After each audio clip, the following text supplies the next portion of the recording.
Ivoiriens, mes frères, Ivoiriennes, mes sœurs, chers compatriotes, je vous salue.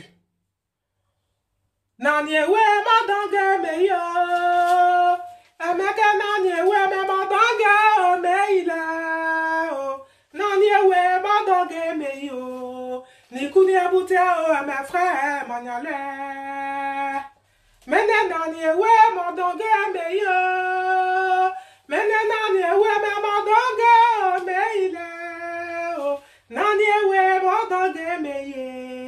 Ni kuni abute à mes frères Magnolais. Vaillant peuple de Côte d'Ivoire, quand on veut, on peut. Il suffit de se donner les moyens et il en sera ainsi. Pour mon émission numéro 35, le thème est entre Bédié et Gbagbo, quel candidat choisir? Je vous réponds qu'aucun. Pourquoi aucun?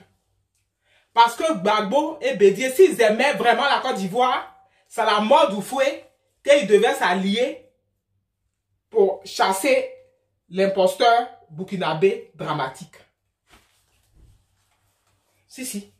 Si en ce moment-là, le FPI et le PDCI s'étaient mis ensemble, il n'aurait jamais eu de dramatique, il n'aurait jamais eu de rebelles, il n'aurait jamais eu de Soro, et les Ivoiriens ne seraient pas morts. Ils ont préféré penser à leurs intérêts égoïstes plutôt que nous, le peuple qui les avons votés. Ok? C'est pourquoi je dis que Bédié et Gbagbo, ce n'est pas une option. Aujourd'hui, la seule personne crédible en Côte d'Ivoire pour être le président de la Côte d'Ivoire, c'est le docteur Israël Goran. Quand il a osé ce que vous n'avez pas osé là. Vous étiez tous en train de lécher les bottes du Burkinabé. Vous croyez que c'est quand vous allez faire ça qu'il va vous aimer. Les gens, on a nourri, on a engraissé et puis il vient nous tuer. C'est quand vous allez travailler avec lui, vous tuez à petit feu là. C'est ça là qu'il va vous aimer. Lui, il a osé. Ok? Donc voici un homme digne, un brave guerrier ivoirien. Et celui-là, je vous demande tous, peuple de Côte d'Ivoire, de financer ce parti-là. On se plaint de quoi? Ah, on l'a voté, il fait pas ceci. Mais parce qu'il allait prendre l'argent à l'extérieur. Celui-là qui lui a donné l'argent dit, bon, moi, je veux le pétrole, je veux ceci, machin, ils prennent tout. Et quand ils prennent tout, qu'il n'y a plus rien, ils ne peuvent plus rien faire pour nous. Conséquent, nos enfants, ils viennent mourir ici. Ah, voici ces pauvres Africains. Nous ne sommes pas des pauvres, nous sommes un peuple digne. Mais parce que vous, nos responsables politiques, vous êtes nuls. Donc, dorénavant, nous allons prendre notre responsabilité en tant que peuple. De toute façon, c'est nous qui vous donnons ce pouvoir-là. Vous donnez un président parce que je te vois. Sinon, un président, c'est un président, c'est quelqu'un comme moi. Je peux aujourd'hui me présenter, on aime bien ma tronche, on me vote. Et si je suis nul, je suis nul. Vous comprenez?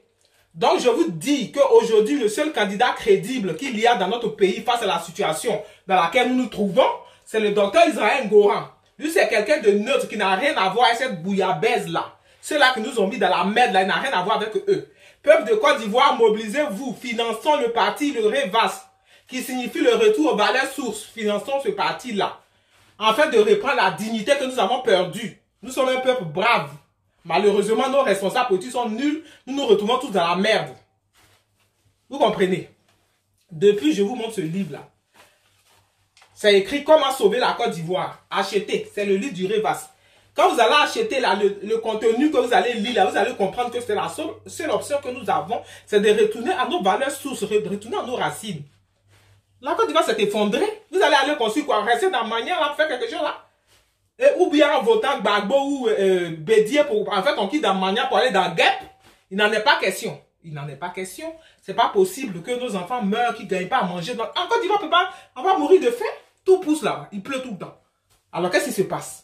Le rebelle et sa femme au pouvoir, là, ils sont de gaspiller l'argent des Ivoiriens que nous sommes. Et le peuple meurt.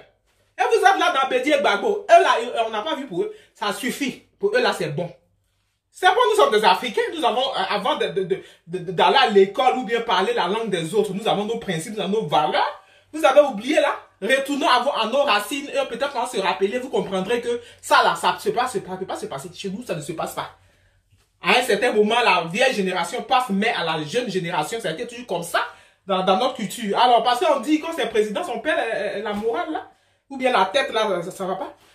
Bédié Gbagbo, allez vous asseoir. Votre règne là, c'est fini. Pour vous là, on a connu, on est dans la merde à cause de vous. Il est question maintenant de prendre quelqu'un qui n'a rien à voir avec ça. Changer totalement de système, de mentalité, tout. Et pour cela, devenons des Ivoirois et des Ivoiriennes. Nous n'allons pas reconstruire une 4e République en restant des Ivoiriens. Ça n'a pas marché ce ça là. Il faut changer ça. Donc je vous demande, Ivoirois et Ivoiriennes, cotisez. On n'est pas habitué, mais il faut qu'on s'habitue. On va changer quoi? Ah, mais les autres, comment ils font? Mais les autres, c'est des humains comme nous. Réfléchissons comme eux. On va faire pareil. On va faire pareil.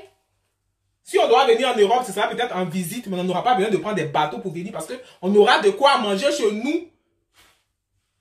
N'est-ce pas? Mais c'est pas ces politiques corrompues. C'est pas avec ça qu'on va s'en sortir. Donc, c'est pour ça que je vous dis, il faut absolument vous mobiliser, acheter ces livres. Parce que si vous n'achetez pas, vous ne saurez pas ce qu'on vous propose. Il faut acheter, déjà même ça là, acheter, puis ne soyez pas des titrologues. Ok? Achetez, il faut lire le contenu, et vous saurez que la seule, là, où nous sommes là, c'est vrai qu'il n'y a même pas je sais pas, comment vous expliquer? On n'a plus le choix. On n'a même pas le choix. On n'a pas le choix. Il faut retourner à nos valeurs sources. Il faut mettre des règles dans ce pays-là, afin que tout le monde respecte et que chacun connaisse sa place. C'est comme ça que ça se passe. C'est ce que nous pouvons faire. Et ça, ce ne sera pas avec Bédié ni Gbagbo. Moi, je ne parle même pas du dramatique parce que lui, c'est une parenthèse. C'est quelqu'un qui n'aurait jamais dû être là si les choses avaient été faites comme elles devaient être faites. Voilà. C'est pour ça que vous attendez que je ne parle pas de lui. Pour moi, c'est une virgule qui s'est trouvée là à un moment donné. Il va retourner au Burkina. N'est-ce pas? Donc là, c'est ce que je vous dis pour l'émission numéro 35 là. Réfléchissons ensemble. Prenons un candidat neuf à qui on va donner les moyens. Et comme ça, il sera nous, notre esclave. C'est-à-dire que c'est nous qui allons lui dire ce qu'il doit faire. Il ne sera plus obligé de soulever des valises d'argent pour aller ailleurs parce que ce sera le dehors qu'il aura financé. N'est-ce pas? Blaise Compaoré a financé Gbagbo. Aujourd'hui, c'est les Burkinabés qui nous tuent. Je crois qu'après ça, là, on a compris là. On a compris. Finançons nous-mêmes nos partis politiques, nos hommes politiques. En fait, personne ne viendra nous égorger parce que on allait prendre son argent. Donc, c'était ça. C'est l'Amazon de Kensi pour les brèves de Anne de Luce. Voilà. Ça ne sert à rien de tourner autour du pot. C'est clair et net. Choisissons quelqu'un de neuf avec de nouvelles idées. Changeons cette Côte d'Ivoire. Mettons des lois. Ce que nos aînés n'ont pas pu faire. Nous allons le faire. OK? Et puis, ce sera pareil partout. Donc, c'était moi. Je vous dis au revoir. C'est les brèves de Anne de Luce. Ok. Merci.